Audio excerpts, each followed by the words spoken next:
Илгери атасы менен баласы отурса, атасы карып калып, баласы эми чоң жигит киши болуп калган экен. Анан бир карага конуп туруп калса, анан атасы айтыптыр, балам бул эмне дептир. Десем, ата бул карага дептир.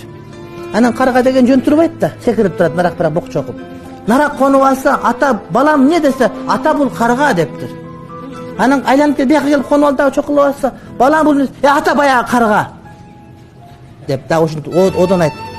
Атасы айтты, балам дептир. Карга экени мен деле көрдүм дептир.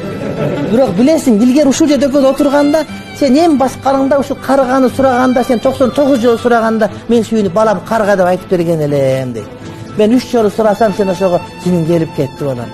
О карга экени мен деле көрүп турам балам. Болгон ошо окуя эсиме түшүп кетти меники.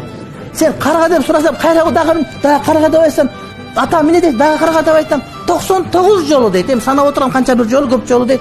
Айтып берген болчумун сага мен.